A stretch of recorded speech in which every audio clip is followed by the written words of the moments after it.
दुनिया में हर इंसान को काम करना ही पड़ता है, और काम करना या काम अगर आप करते हैं तो किसी के ऊपर एहसान नहीं करते हैं। You do not obligate anyone by doing any job. लेकिन आप उस काम को करते समय कितने कंफर्टेबल हैं, आप उस काम को करते हुए कितने सहज हैं, यह दिखाता है कि आपको काम के ऊपर कितनी पकड़ है, कितना होल्ड है। काम तो सभी करते हैं, लेकिन हमने अक्सर देखा है लोगों को कि वो जब काम करते हैं तो अनकंफर्टेबल से हो जाते हैं। वो काम बस एस्केप होना चाहते हैं, वो काम को जल्दी खत्म करना चाहते हैं। इनफैक्ट वो अपने काम को एंजॉय नहीं करते, वो अपने काम को एक टास्क मानते हैं। तो अगर आप इंग्लिश बोलते समय या फिर कम्युनिकेट करते समय अगर आपको एस्केप करना है, बस जल्दी खत्म कर देना है, बस जल्दी निपटा देना है, आप कंफर्टेबल नहीं हो, आप सिर्फ बड़बड़ बड़बड़ बातें कर देते हो और आप निकल जाना चाहते हो, तो डेफिनेटली आप इंग्लिश तो बोलते हो, लेकिन आप इंग्लिश बोलते हुए कंफर्टेबल नहीं रखते। आप कंफर्टेबल क्यों नहीं लगते? क्योंकि आपके पास स्टोरेज नहीं है। हो सकता है कि आपके पास अच्छी स्टोरीज का स्टोरेज ना हो, तो आप अपनी बात को ठीक से प्रेजेंट नहीं कर पाते हैं। अगर आपके पास एक अच्छे स्टोरी का स्टोरेज नहीं है, इनफैक्ट स्टोरीज का स्टोरेज नहीं है, तो आप अपनी बात कभी भी ठीक तरह से प्रेजेंट नहीं कर पाते। एक शायरी आना, एक कॉम्पोजिशन आना, एक कहावत आना, एक मुहावरा आना, या फिर हर किसी बात को आप प्रासंगिक बनाकर, प्रैक्टिकल बनाकर किसी भी चीज को पेश करना, यह दिखाता है कि आप लैंग्वेज बोलते समय बहुत कंफर्टेबल हो। राइट? तो लैंग्वेज बोलने वाला कंफर्टेबल है या नहीं, इस बात का प्रमाण, इस बात का पैरामीटर यह होता है कि उसके पास absolute storage of stories, absolute storage of शायरीज, absolute storage of proverbs, axioms और इडियम्स भी, ताकि आप इंग्लिश बोलते हुए कंफर्टेबल लगे, कंफर्टेबल रहें और अपनी बात को आप क्रिस्टल क्लियर तरह से पेश कर सके। इसीलिए Indo Oxford Impex English academy आज से आपके लिए शुरू कर रहा है idiom mastery episode number 1। Let us start learning about idiom and enjoy them, and let us try to make it an integral part of our language. Idiom का मतलब होता है मुहावरा। Idiom का मतलब होता है मुहावरा। मुहावरा हम इसलिए इस्तेमाल करते हैं ताकि हम सबसे पहले लैंग्वेज पे हमको होल्ड है। अगर आप अच्छे मुहावरे बोल सकते हो तो इसका मतलब लैंग्वेज की आपकी पहचान है, आपको लैंग्वेज की रिकॉग्निशन है, आपको लैंग्वेज की आइडेंटिफिकेशन है, आप लैंग्वेज बोलते समय काफी सहज हो, कंफर्टेबल हो और आप अपने आइडियाज को बहुत क्लियरली प्रेजेंट कर सकते हो। आप उस लैंड के कल्चर से, आप उस लैंड के ट्रेडिशन से अवगत हो, आप काफी अवेयर हो आपके सराउंडिंग से। अगर आपको मुहावरे आते हैं तो इससे ये इंडिकेशंस और इससे भी ज्यादा इंडिकेशंस आते हैं। Let us start with the topic. आज हम देखने वाले हैं 5 idioms. Call spade a spade. देखिए, जैसे आप बोलते हैं कॉल स्पेड अ स्पेड, तो इसका मतलब हो जाता है कि हकीकत बयां करना, जो है वो बताना, काले को काला और गोरे को गोरा, मुंह पर बताना, स्ट्रेट फॉरवर्ड बताना, किसी का ख्याल नहीं करना कि ये क्या सोचेगा, वो क्या सोचेगा, ये बुरा मान गया तो, वो बुरा मान गया तो। Call spade a spade. जो काला है वो काला है, जो गोरा है वो गोरा है। So we call it as call spade a spade. Next, beat around the bush. Beat around the bush का मतलब होता है मुद्दे की बात ना करना, इधर उधर की बातें करना। अगर मान लीजिए कि अगर आपके पास कोई बंदा आता है, वो आपके ऑफिस, स्कूल, कॉलेज या फिर किसी बिजनेस डील के बारे में बात कर रहा है, लेकिन वो जिस बात को लेकर आया है या फिर जो बात आप उससे कहना चाहते हैं वो नहीं सुन रहा है, बस इधर उधर की बातें कर रहा है, तो हम बोलते हैं stop beating around the bush. आप इधर उधर की बातें करना बंद करो। Right? Let's not hide anything, let us call spade of spade. चलिए, कुछ छुपाते नहीं है, जो सच है वो बता देते हैं, जो हकीकत है उसको बयान कर देते हैं। White wash the truth. सच पर पर्दा डालना।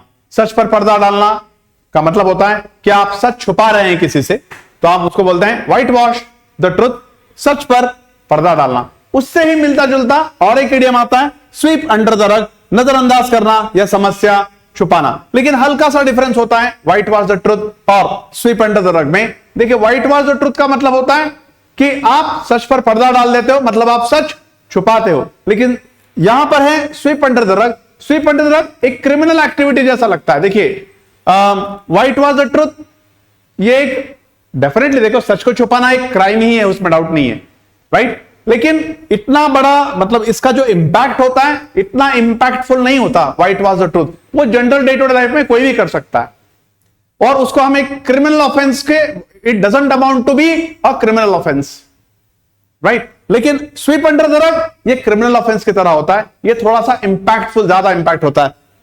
Definitely what was the truth या स्वीप अंडर द रग के मीनिंग लगभग सेम ही होते हैं, लेकिन इसका इंपैक्ट इसके इंपैक्ट से ज्यादा होता है। व्हाट वाज द ट्रूथ, चलिए खैर एक टाइम ऐसा होता है कि आप कर भी लेते हो, लेकिन स्वीप अंडर द रग आप ऐसा नहीं कर सकते। It amounts to a crime almost.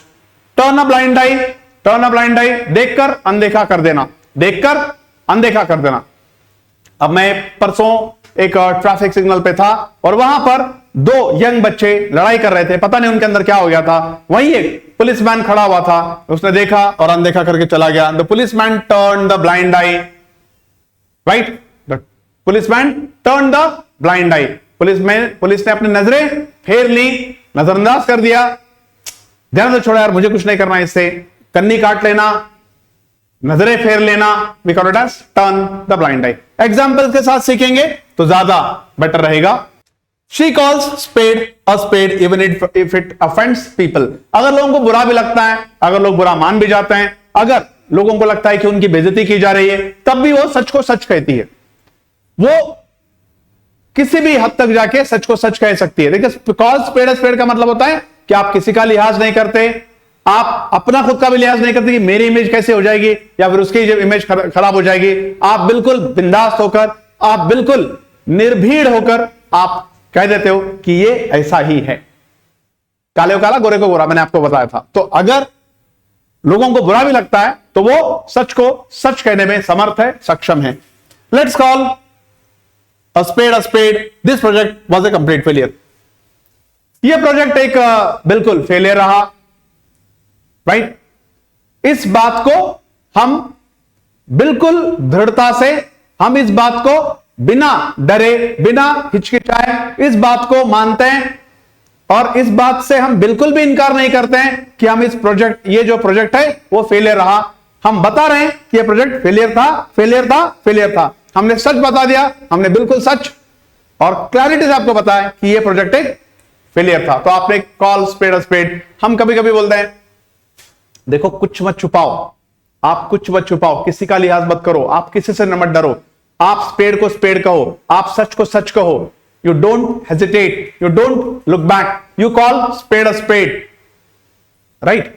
Now the school tried to sweep the bullying incidents under the rug but the parents demanded action.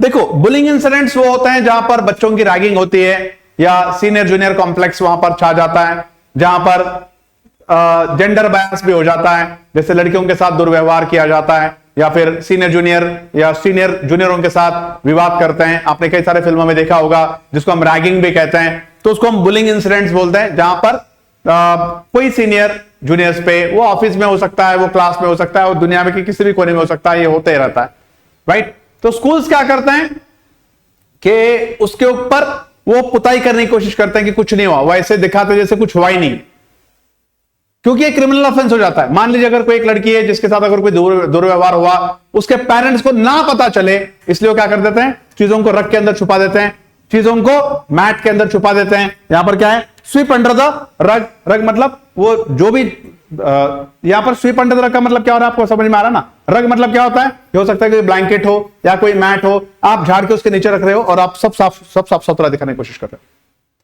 Right. सब कुछ साफ सुथरा है, यहां कुछ नहीं हुआ, आप इस तरह की बातें पेश करने की कोशिश कर रहे हो, तो वहां पर आप लगाते हो स्वीप अंडर द रग।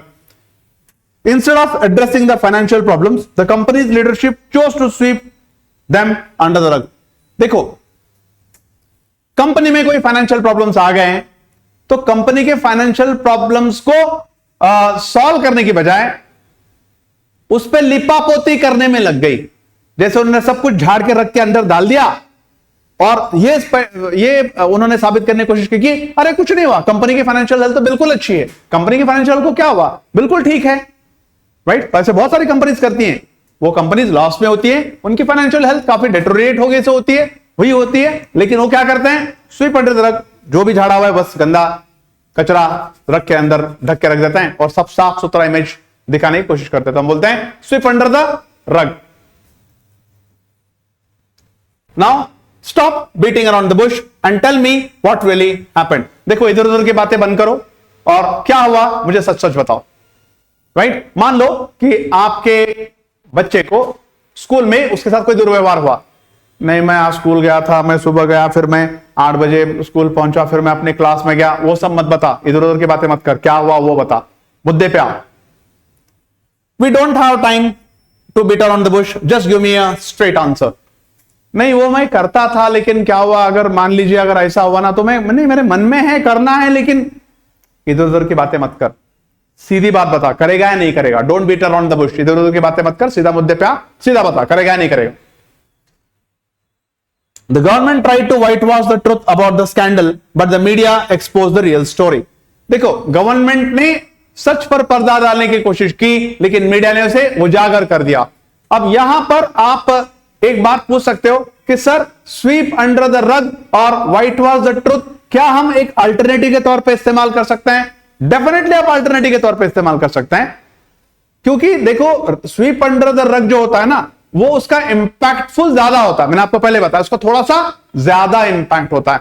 व्हाइट वॉश द ट्रुथ भी अमाउंटिंग टू क्रिमिनल एक्टिविटी ही है, लेकिन फिर भी व्हाइट वॉश द ट्रुथ लगभग एक प्रैक्टिस मानी जाती है इंडस्ट्री में। क्योंकि देखिए, आपने गाना सुना होगा, सब गंदा है पर धंधा है ये। दुनिया का हर धंधा थोड़ा बहुत ज्यादा कम गंदा तो होता ही है, और हर कोई व्हाइट वॉश द ट्रुथ करता ही है।